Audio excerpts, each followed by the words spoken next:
Assalamualaikum warahmatullahi wabarakatuh. Alhamdulillahirabbil alamin wassalatu wassalamu ala asrofil anbiya'i wal mursalin wa ala alihi wa sahbihi ajmain, amma ba'du.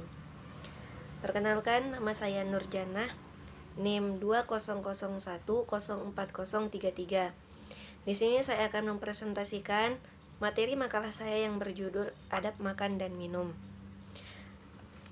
Adab ketika makan dan minum, yaitu yang pertama, berdoa sebelum makan. Permasalahan yang sungguh sangat ringan, namun sering terlalaikan oleh sebagian kaum muslimin, yaitu berdoa sebelum makan.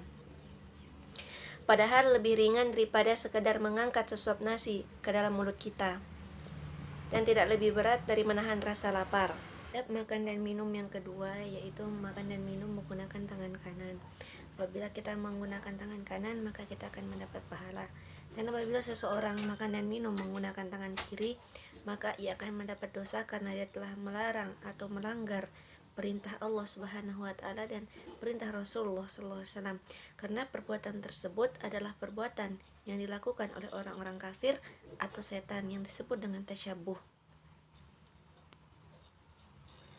Adab makan dan minum yang ketiga, yaitu makan dan minum dari arah pinggir dan sekitarnya.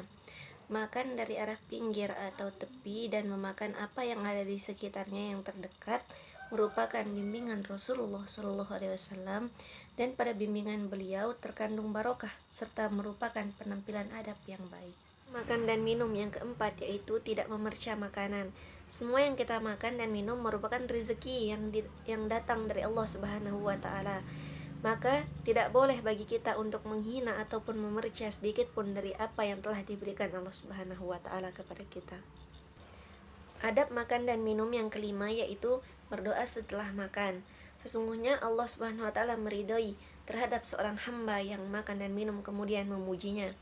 Sebagaimana sabda Rasulullah SAW yang hadis yang diriwayatkan oleh hadis riwayat Muslim, yang artinya, sesungguhnya Allah betul-betul ridho terhadap seorang hamba yang memakan makanan kemudian memujinya dan yang meminum minuman lalu memujinya.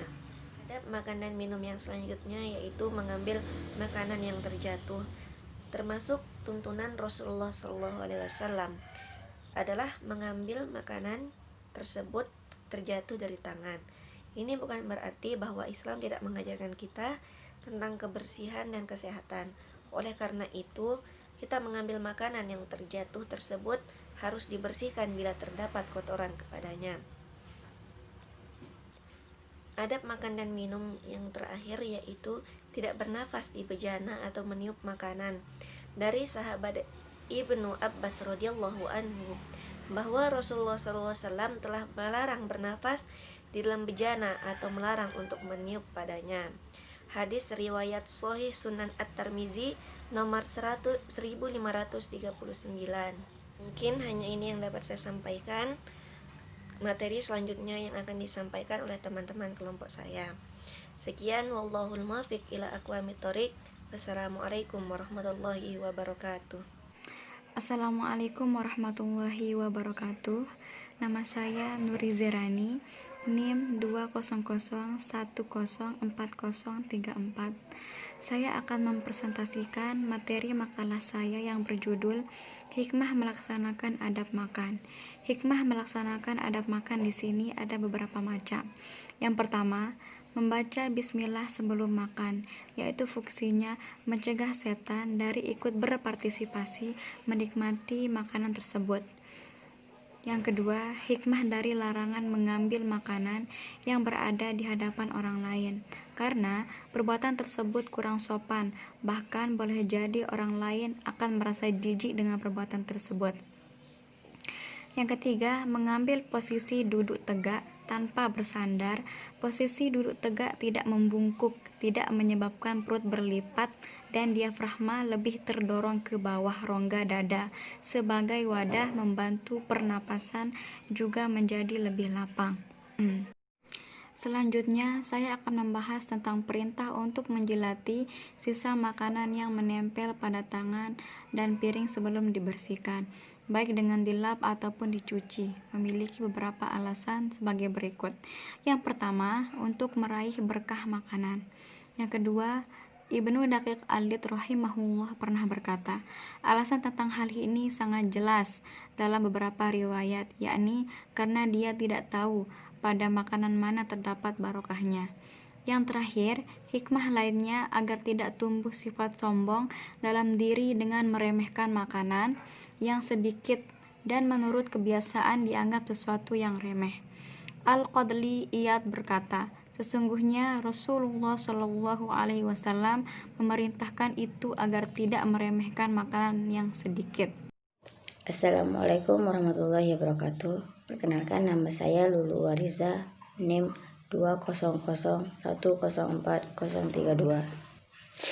Saya akan melanjutkan dari teman saya. Saya akan menjelaskan tentang cara makan Rasulullah Shallallahu Alaihi Wasallam.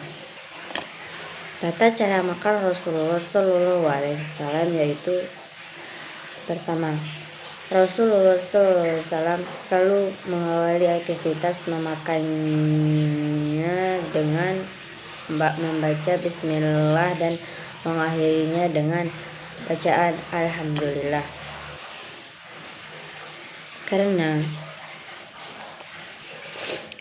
sebagaimana yang telah disebutkan dalam hadis yang diriwayatkan dari Sayyidina Aisyah radhiyallahu anha, yaitu apabila salah seorang di antara kalian makan, maka hendaknya ia mengucapkan bismillah atau menyebut nama Allah Ta'ala.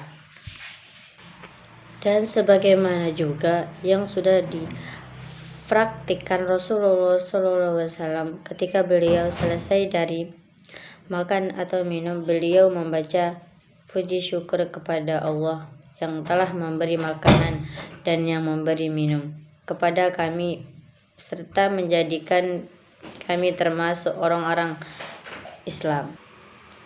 Hadis riwayat Abu Daud. Yang kedua, Rasulullah selalu makan dengan tangan kanan. Setelah berdoa, selanjutnya Nabi Muhammad SAW sangat menganjurkan agar makan dengan menggunakan tangan kanan. Memang Islam mengajarkan mengutamakan segala hal dari kanan dan sangat melarang menggunakan tangan kiri. Yang ketiga, memperkecil agar mudah dimasukkan ke dalam mulut, mudah dikunyah dan ditelan. Rasulullah selalu menyantap makanan dengan mengecilkan suapan dan mengunyahnya hingga berkali-kali. Rasulullah SAW selalu makan dengan cara mengambil makanan yang terdekat. Yang keenam, Rasulullah menganjurkan agar tidak tergesa-gesa saat makan dan minum.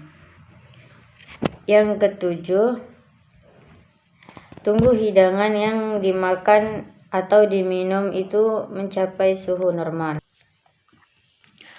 Rasulullah SAW sangat menganjurkan kepada pengikutnya untuk segera makan hidangan yang suhunya normal. Dan bahkan saat sudah terdengar azan, lebih baik mendahulukan makan, dan apabila telah selesai makan baru melaksanakan sholat. Yang kedelapan, tidak pernah mencela makanan, seperti yang sempat disinggung pada awal artikel di atas. Baiklah, sekian presentasi dari kelompok kami. Semoga bermanfaat.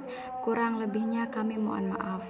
Wallahul muwaffiq ila aqwamit thoriq. Wassalamualaikum warahmatullahi wabarakatuh.